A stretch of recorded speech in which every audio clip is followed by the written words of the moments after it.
Welcome back, coding hamsters, IT elites, and technology enthusiasts. I've got something a little bit different for you today. That's right. Today on What the Tech, I've got a high-flying guest that will be hitting Mach 5 with me as we talk about the evolution of aviation from flight with basic steam gauges that Grandpa used to fly with and to newly dominating trends of automation that are actually making human pilots nearly obsolete. So as we glide down memory lane with the history of flight and bring it into the modern day aircraft, you'll experience more G's than you can handle. So fasten your harness and prepare for takeoff as we dive into this discussion on What the Tech.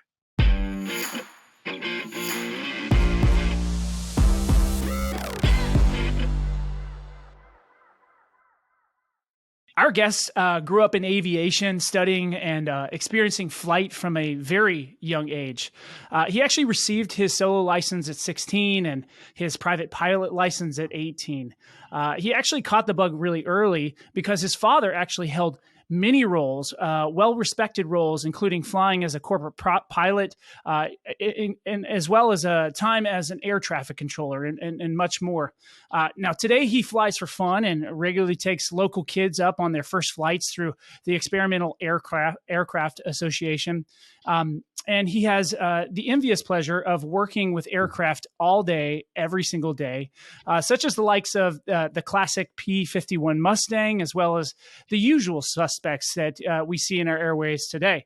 And just for fun, he actually loves teaching courses in advanced robotics, engineering, mathematics, and other advanced technology to local up-and-coming techies.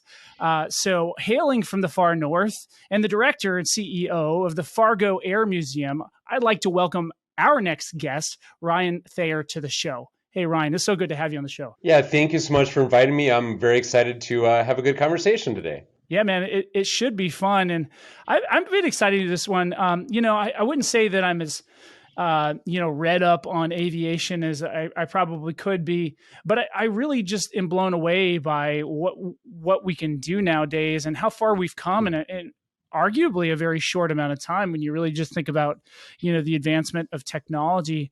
So I wanted to ask you a quick question, Ryan. So, being not just an aviation expert, but also an enthusiast, why did you get into it? What was so interesting besides, the fact that Dad was doing it? I think it's a really good blend of, technology and the marvel of flight. I mean, it's pretty cool to be a bird and just go up and fly free and be free and have that flexibility of going how fast you want, where you want to go, up, down, turns, rolls. I mean, there's a lot of flexibility, a lot of freedom, a lot of physics, a lot of technology going on. And it's just a very holistic experience that, being a pilot is just such a small portion of what aviation is. The mathematics, the technology, the science, all the work from all the ground crews to design the aircraft and to put the aircraft together, and all the teams of communications and so on and so forth to make that happen is just incredible. You hop in your car and drive down the road, and there's a lot of work that went into that too. But if you have a problem, you can pull off the side of the road and check it out. In an airplane, you keep going and you have to fight through it, and it's a little bit of that adrenaline rush as well. So it's amazing. Does anybody change a tire at 5,000 feet? Not that I've seen. Not. But... Yeah. We got a flat tire. What do? We got to land. That's what you got to do. Exactly. Nice. Well, you're also a bit of a serial entrepreneur, which I found very interesting. And, one of the things you shared with me is that you actually got started with that at a pretty early age. So I was curious if you wouldn't mind sharing with the listeners, what was that first business that you started? And, what were some of the things that kind of got you excited about it and were probably a little bit challenging? For sure. So I started my second round of college up at UND, University of North Dakota, Grand Forks. It was my first plan was to be a commercial pilot. And as I got my pilot's license and started working towards that, 9/11 came around and basically locked down all the hiring in the commercial aviation sector.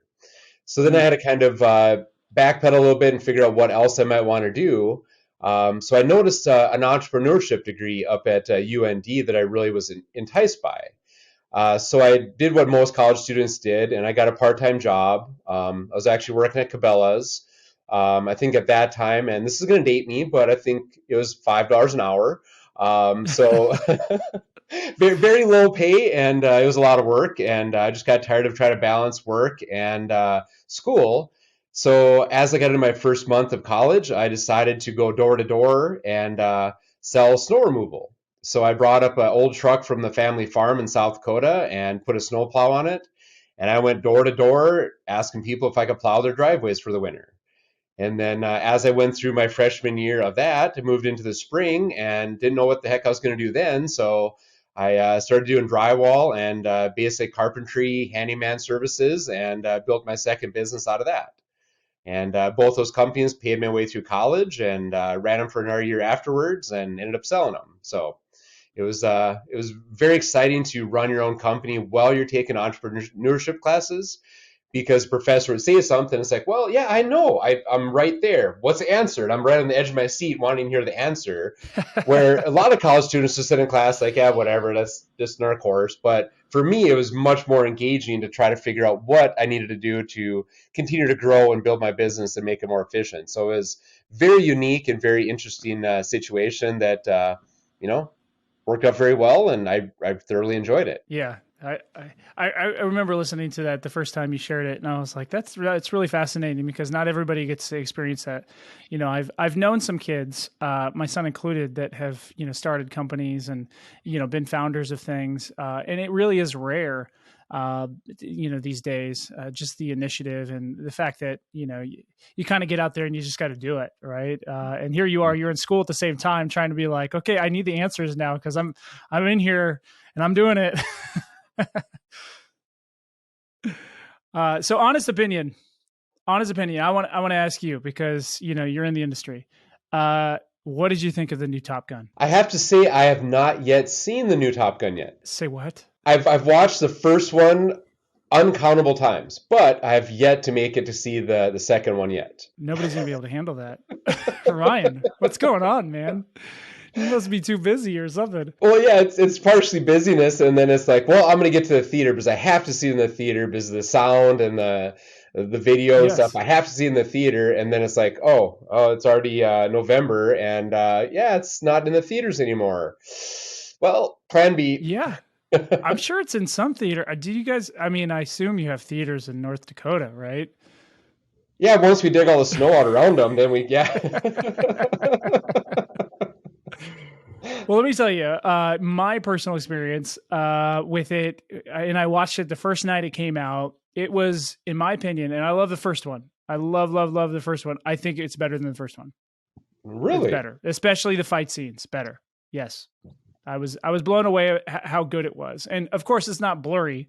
I never watched the first one in the movie theater. I watched it on TV, right? On a blurry screen, glass screen. So that probably has something to do with it, but it was invigorating. I remember walking out of the theater, and I don't usually feel like this, like, man, that was really awesome. You know what I'm saying? So I want you to experience that, Ryan. Go ahead and take this weekend and find it somewhere, or just watch it on TV, man. It's got to be better than not seeing it. So I agree. Yes. I'll use that as motivation to get it done this weekend. Troy said so. Honey, sorry, we're watching Top Gun this weekend. Well, she probably would love it. Like my wife went with me, and she was like blown away, and she remembers the first one fondly as well. So, all right, cool. You do that, and we're going to jump into the next part of the show. So I like to call this awkward moments, and it just gives my guests an opportunity to really show their true colors with questions that are not layups. They take a little bit of critical thinking, a little bit of that stuff that I know you got, but you should have fun with it. So have you ever played the game Would You Rather? I have. Okay, so it's at least familiar. You probably have not heard these questions, so it should be fun. Are you ready? I am. Okay. Ryan, would you rather be able to see 10 minutes into the future all the time, or 150 years into the future? Huh. Yeah, that's interesting. I would have to say 10 minutes into the future. That's more like something you could use. As fascinating as it would be for you to maybe see your grandchildren 150 or great grandchildren 150 years from now, you're not going to be here. So Exactly. how useful is it, right? I mean, it'd be interesting, it'd be fun, but yeah, it's just not very usable. So Yeah. All right, cool. All right. So next question. Would you rather be in jail for 5 years or in a coma for a decade? Oh, I'm gonna have to go with the coma. Yeah. Yeah. Yeah. What would that beard look like if you were in there for like 10 years? You think they'd clip you up real nice? Man, I would hope so, because I wouldn't recognize myself waking up. That's right. That's right. Oh, that's a good one. Okay. Next one. Would you rather have all of the universal respect that you could handle or unlimited power? Ooh. Yeah, these are good ones. Oh man. I I'd just have to say power. Yeah. Yeah. Like, so when you think power, you're like, yeah, I'd like to be like the dictator of the most powerful country in the world. Or are you thinking like, hey, like superpowers? Would that be cooler? Kind of more superpowers. Like if I could grow my own set of wings and just fly around, and that'd be cool. Yeah, there you go. There you go. All right, do the old let's keep 'em Superman rolling. or something, or yeah. Yeah, definitely Superman. That would be fantastic. I think Superman wins over everybody. I mean, he has like all the powers though. Like he has like a lot of different things. It's not just one thing. And one weakness. And one weakness, kryptonite. Yeah. Yep. And Lois Lane. Now, would you rather swim in a pool of Nutella or a pool of maple syrup? Nutella, for sure. Yeah. Is that because you like it? I like it, and it's something weird about me, but I don't like my hands being sticky. So Okay. eating pancakes or breakfast food, my hands get sticky. It drives me nuts. So I would rather be covered in chocolate than sticky maple syrup. You'd rather be smooth like Nutella than sticky like maple syrup. Exactly. All right. And this one's really good, I think, for North Dakota. Would you rather stay in during a snow day or build a fort? Definitely build a fort. Yeah. All day long. Have you built some forts before? Oh, yeah. Yep. I have a 6-year-old and 11-year-old boys. So last winter was a big snow year. So we had a nice big snow fort in the backyard for them to play in. And I got to be a kid again for a while. And it was great. That's awesome. Yeah. I built, so I didn't grow up where there was any snow, but we built like forts. I remember we had this really cool fort that my brother and I built in between two trees, and it had a drawbridge. We put a drawbridge on it. We could pull it up and put it down. Yeah. And then you could climb up on top, and it was like almost like a little castle. It's pretty cool. Hashtag awesome. Right. All right. A couple more. Would you rather vomit on your hero or have your hero vomit on you? It's pretty gross, right? Where did you come up with this stuff? I'd have to say I'd want to be the one vomiting rather than receiving it. Right. Yeah. Yeah. I mean, as cool as your hero is, you don't like him that much. Exactly. And you got to pray for forgiveness. Please forgive me. I'm sorry. Yeah, that's right. All right, last one. You ready? Yep. I think this one will hit home for you.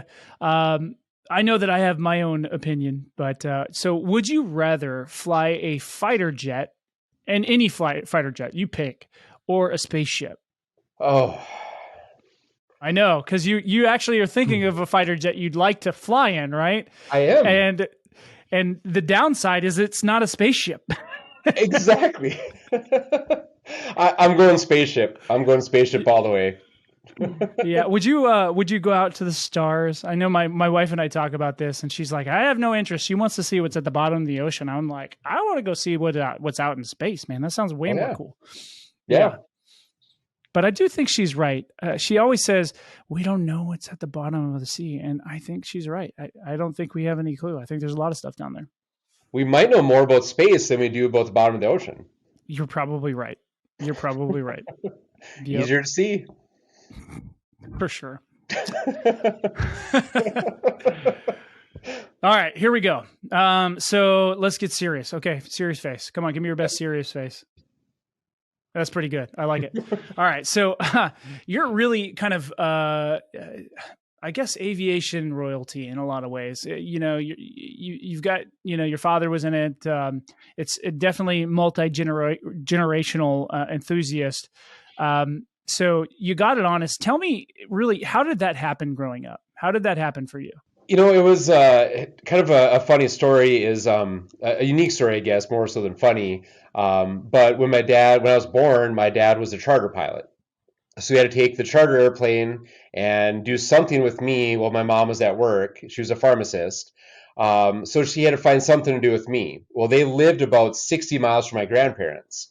So starting at about a month old, my dad would load me in the aircraft. We'd fly to Grandpa and Grandma's farm. He'd land in the gravel road or in the pasture, taxi up to the house, open the door. My grandma would run out and grab my 1-month-old self and haul me inside for daycare for that day. And my dad would take off and go pick up his flight and do his charter flight. And then on the way home, he'd swing by the farm and pick me up and take me back home. So when I joke and say that I've been in aviation my whole life, it literally has been like my whole life.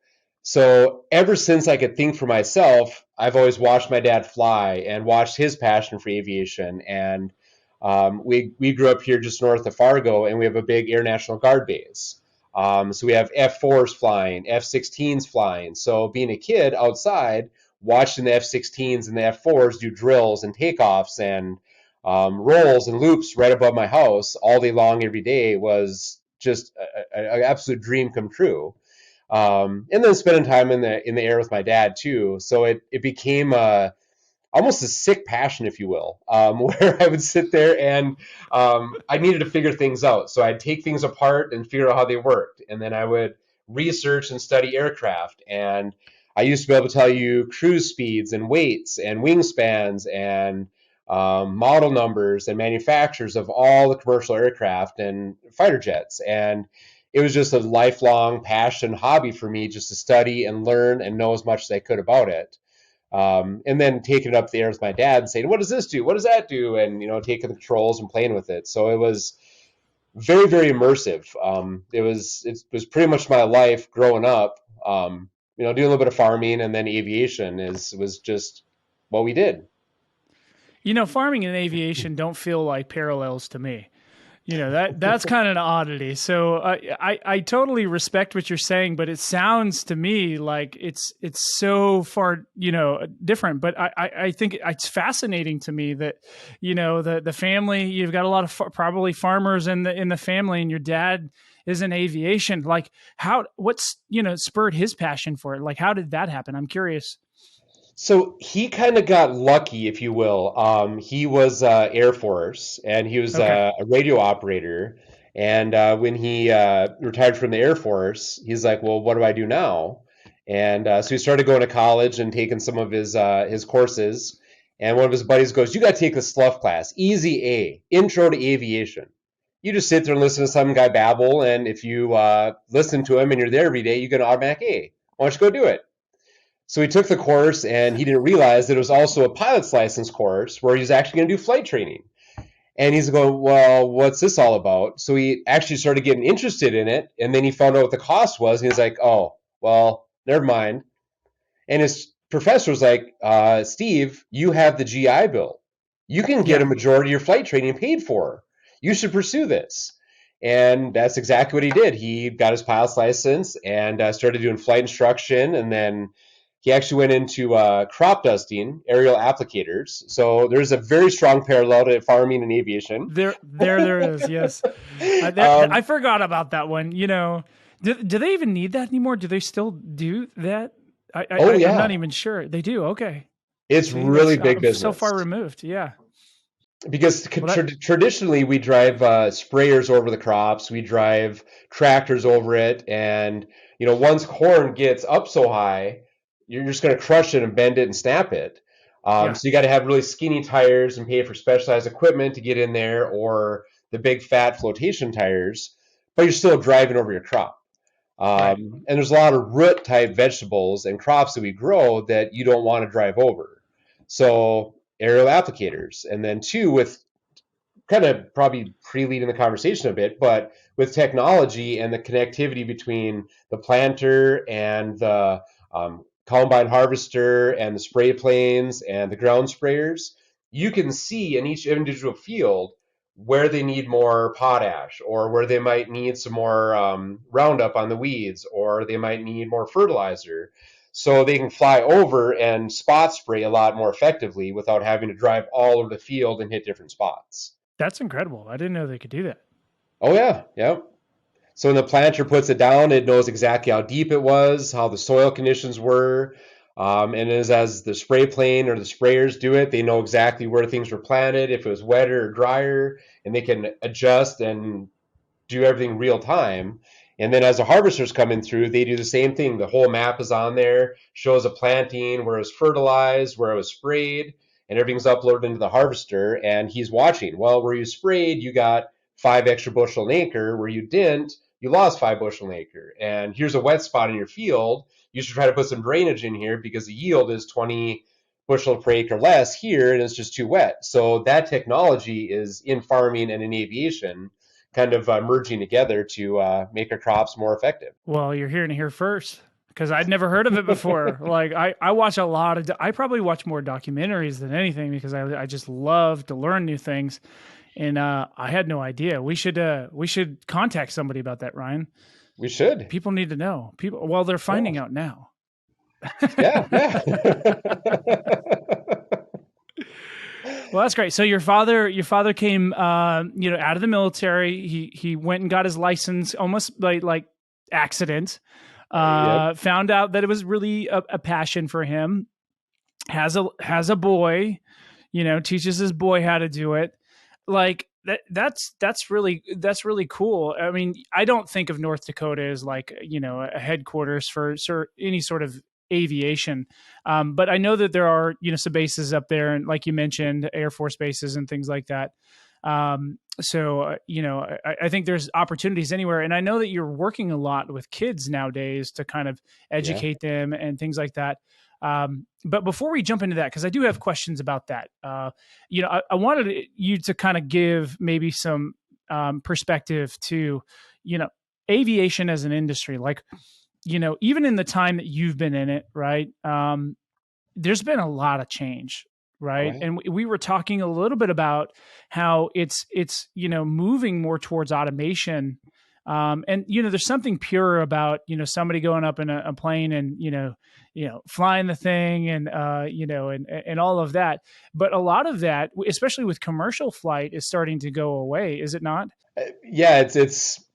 I mean, no disrespect to any commercial pilots. My dad was a Delta pilot for many years, but he joked around that it became kind of the highest altitude, highest paid office job. Just a real quick rundown. I'm gonna go for a flight. I pull the weather. I pull the NOTAM report to see if there's any problems at the airport I'm going to. See if there's any weather en route. Figure out my weight and balance, how much fuel I need, where I should put my luggage, how I should balance the aircraft, my takeoff speeds, my landing speeds, my cruising speeds, my headings, my course, my radio frequencies, all this pre-planning before I even get to the airplane. And then I get to the airplane and I plug all that in. Well, all that work, that hour of work that I just did to pull weather and weight and balance and fuel loads and route and all that stuff, Delta does that all for the pilots. So when they get to the airplane, right, they have a huge packet of information that says, here's your route, here's your altitude, here's the number of passengers, here's a cargo, here's a fuel load. All that stuff's already figured out for you.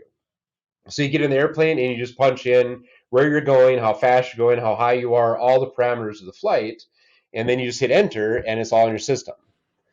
So then air traffic control gives you what runway you're going to take off on. So then you taxi the plane to the runway, you take it off the ground, and then you just hit autopilot engage, and everything you put in on the pre-flight takes over, and the plane autonomously flies to the next airport.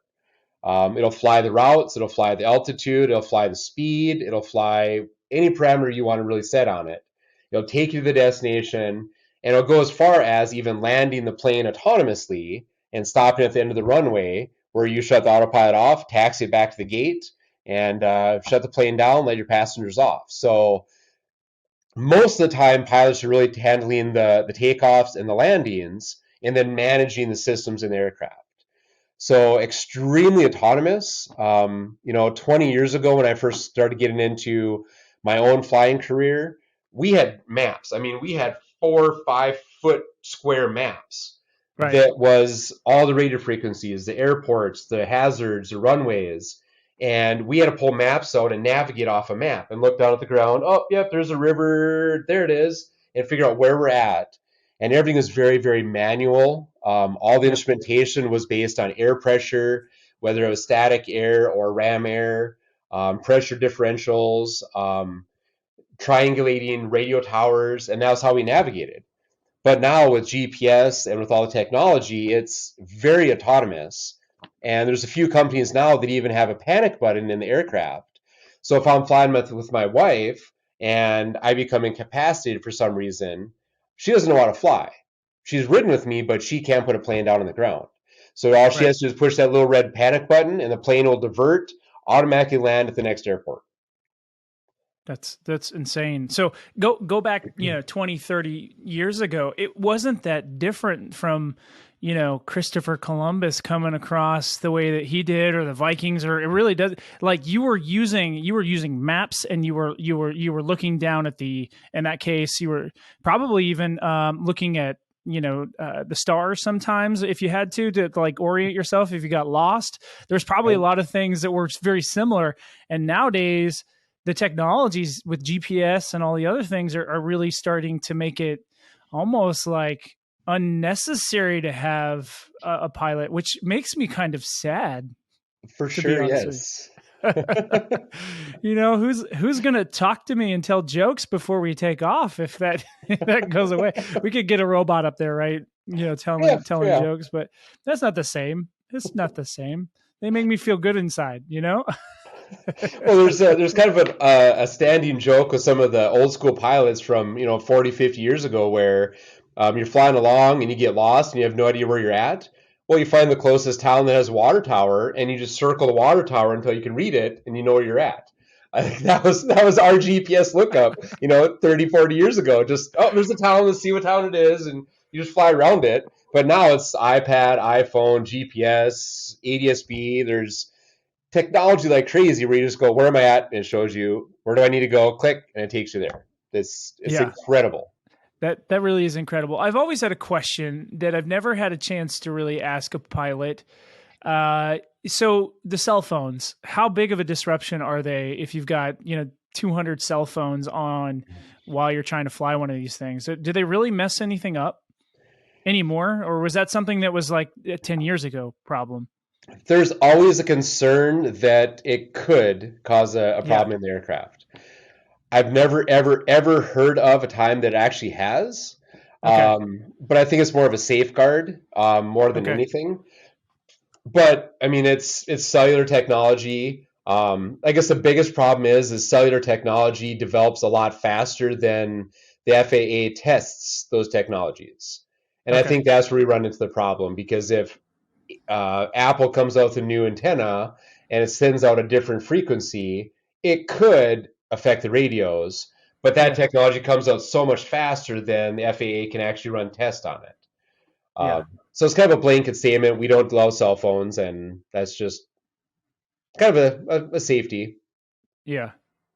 So do you think it's, it's appropriate for, flight attendants to go all Chuck Norris on, people who are using their cell phone? No, I don't. And, I think there may have been an aspect of airline commerce wrapped up in there too. I don't know if you remember, but, 10, 15 years ago, they had the big phones right in the back of the headrests. They Yeah, don't want you using your cell phone because you need to grab that and pay $8.99 a minute.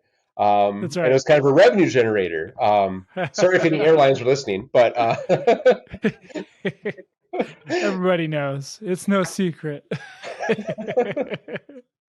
but again, now technology with phones, I think, is just moving so fast that the FAA just wants to kind of have a fail-safe, a just-in-case type scenario. Yeah, fair enough. So, with all the technology that's happening in aviation specifically, like, what are you most excited about? Like, what are the good things? It's kind of a catch-22 because I'm really excited about all the autopilots and all the automation.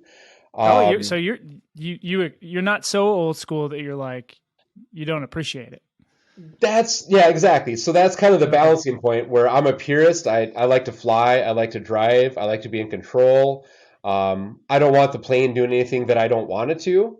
Right. So in that respect, I'm like, no, just go back to steam. We'll just go to air pressure and forget this electronic stuff. Yep. But like I have a family of four, so if we go flying somewhere, and we're gonna fly out to, I don't know, Denver, Colorado, well, it's a Hmm. 6, 7 hour flight. That's a long grind to be holding the yoke and the throttle, flying the airplane for 6 hours, and it gets really fatiguing. So if you can get the plane up in the air, get up to your altitude, and push autopilot, and just sit back and watch a movie on the iPad and hang out with the kids and chat with the kids and sightsee and look at stuff, and that's really really exciting. And then that extra layer of safety. I have a lot of experience in airplanes, but it's still spooky. You get up into a cloud and you can't see anything. You lose all visual reference. You have to rely Right. 100% on your instruments, regardless of what your body's telling you. Right. Um, so it's nice to have that technology, knowing there's I guess kind of a second set of eyes on you. The airplane's trying to take care of itself and you, as well as yourself, taking care of the airplane and yourself. But Yeah. it's exciting, but it's also kind of eh, disappointing as a purist, I guess. But Yeah. What about for those that are kind of maybe newer to the industry, or better yet, people that maybe want to use air travel, more, but they don't normally have access. I've seen so many things with drones and other things that are coming out that are to me are kind of exciting because like sometimes when I drive home, from the office, it takes me an hour and a half.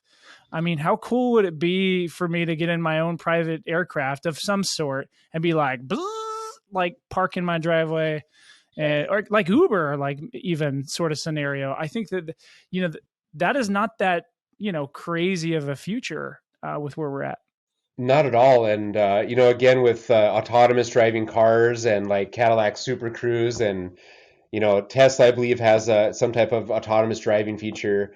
The biggest challenge is we have the technology to do it, but how do we manage the other risks, the outside risks, Right. bird strikes and other traffic and other aircraft?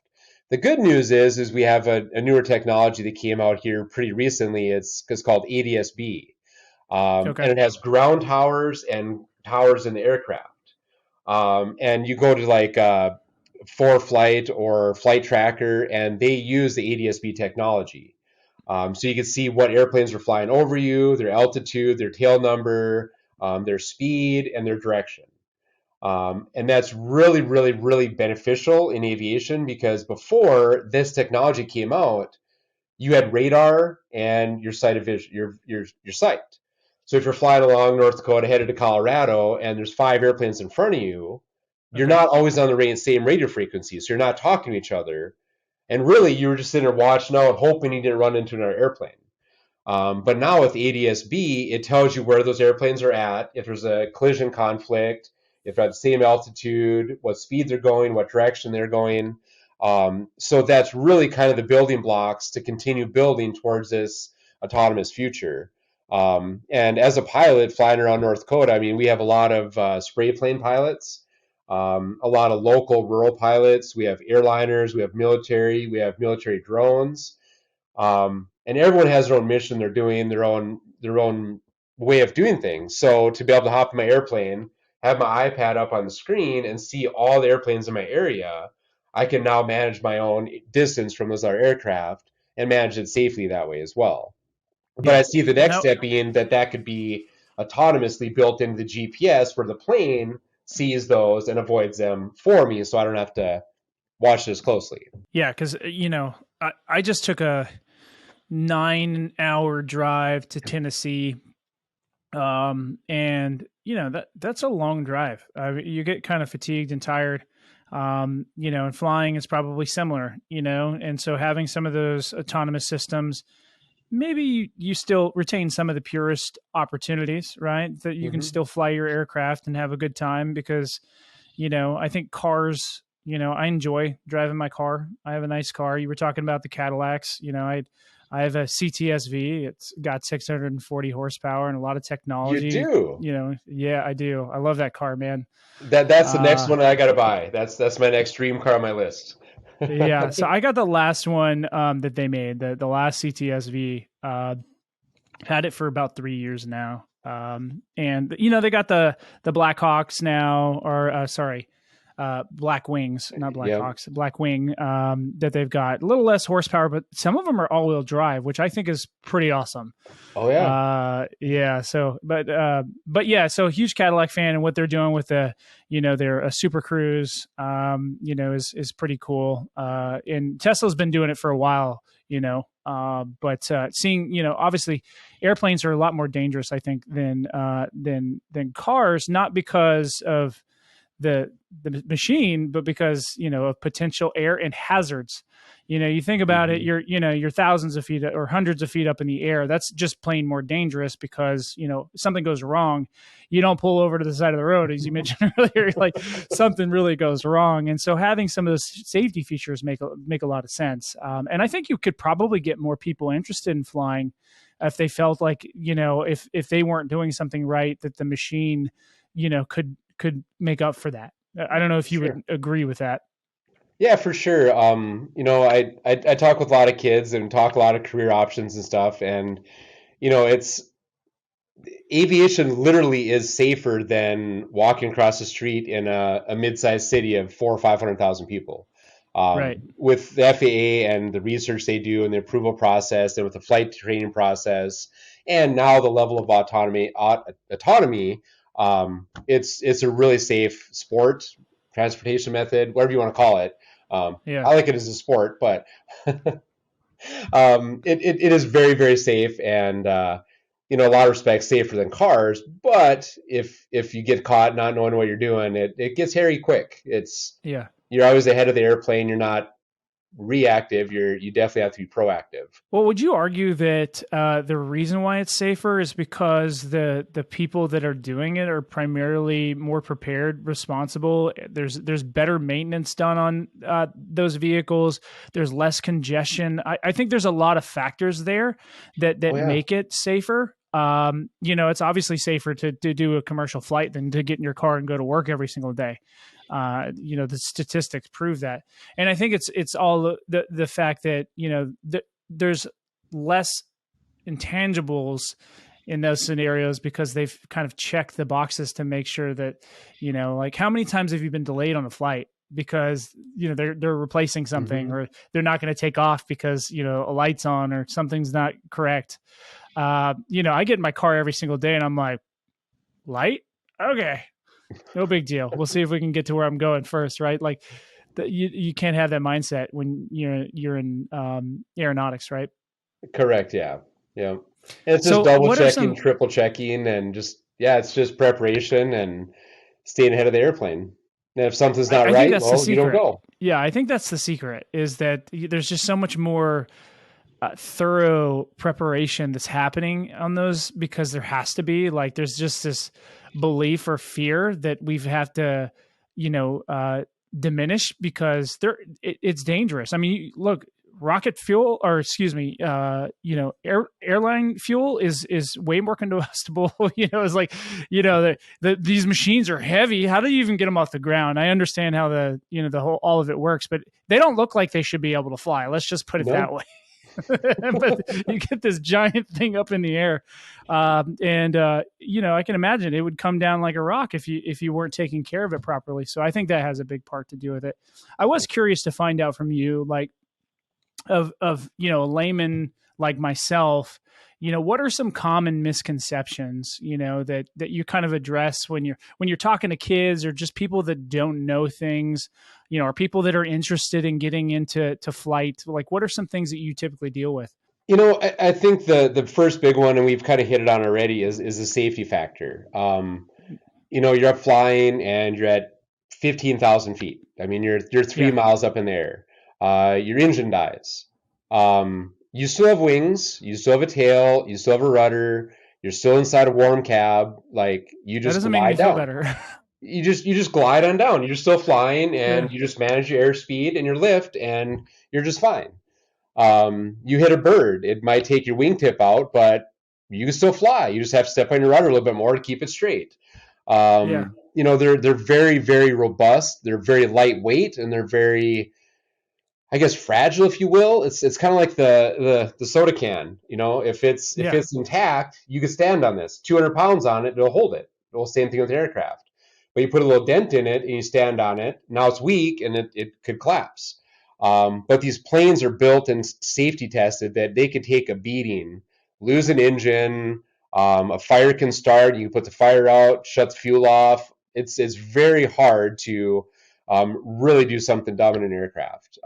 With your training and with air traffic control and the safety protocols, it's really easy to keep alive in an airplane and keep it shiny side up, if you will. So I think that's one of the bigger areas that we really talk about too. And the one thing that's different about automotive and aviation as well is the redundancy. In an aircraft engine, we have two sets of spark plugs, two ignition coils, two distributors, two fuel pumps, two fuel tanks. Everything is kind of doubled up. So we are flying, it's starting to run rough, switch tanks, turn off another fuel pump, turn on a new one, and you still have fuel going to it. So the redundancy and the checks, it's really hard to not have an airplane fly properly. Yeah.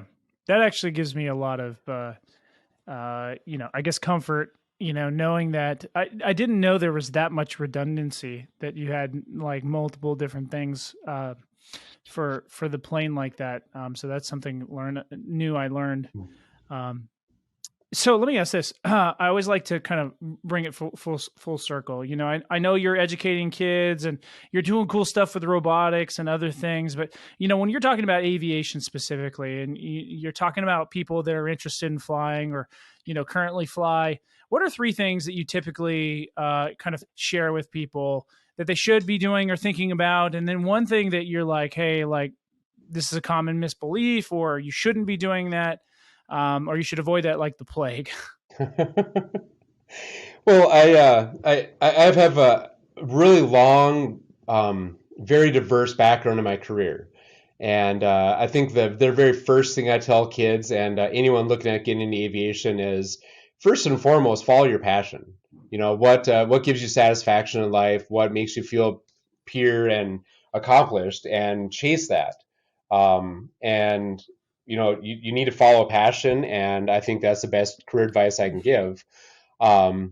Secondly is don't take shortcuts. If you're passionate about it and you want to do something, do it the right way, study, become a student. Pilots, again, no disrespect to pilots because I am one, but we do typically have larger than life egos. We get to fly airplanes, No. and most of the world doesn't get to fly airplanes. So we typically do have elevated egos, and that's my second big piece of advice: is don't let that ego get in your way. Oh, I can land this airplane. It's cloudy and it's rainy and it's icy, but I can do it. I'm the best pilot in the world. That's where most of the plane incidents happen, is in those ego-filled moments. And then, thirdly, I think the other do is really look at aviation as a whole. I tell all our students here at the museum that pilots are about this much of the industry. Right. We are the jockey. That's all we do, is we grab the controls and we fly. We have meteorologists telling us what the weather is going to do. We have FAA and trained air traffic controllers telling us where to go, when to do it, when to turn, all that. We have aeronautical engineers that are beyond genius that are building these aircraft So specific tolerances, weights, balances, speeds, altitudes. And if we break a speed or a weight, well, we end up paying for that. So if you're looking at aviation as a career, you don't have to be a pilot. Like, obviously, I'd like to promote the pilot side, but pick up a course catalog at any college, and I can tell you how any of those majors are needed and fit into aviation, because doctors, nurses, engineers, business people, marketing people, pilots, mechanics, painters. I mean, we need it all in aviation. And right now, our industry is hurting a bit because we have a lot of the baby boomer generation retiring and opening up a tremendous amount of jobs all across the aviation. Yeah, aviation is not going anywhere. So I do think it's imperative that young people get interested in it, stay interested in it, and continue to help it evolve and continue to innovate it, because there's so many amazing opportunities there. And I want to say thank you so much for coming on here and just kind of sharing your thoughts, experiences, and a few jokes with me, Ryan. I always like to ask, for my guests' purposes, where can people find you, connect with you, stay close to you, or just bother you For with sure. questions. So yeah, do that? As far as the Air Museum is concerned, you can find more information on the Air Museum and kind of what we're doing in the community at fargoairmuseum.org, fargoairmuseum.org. I'm on LinkedIn, Ryan J. Thayer, 𝗃𝗍𝗄𝗃. So feel free to look me up on LinkedIn and we can connect. And I'm always glad to share the story of aviation and offer any advice. Haven't spent a whole lot of time on the military side, but I definitely know the civilian and commercial space very well. So yeah, if any listeners have any questions or want to bounce ideas off, please reach out to me on LinkedIn or through the Air Museum. Love to chat and continue the conversation. My man, I appreciate it.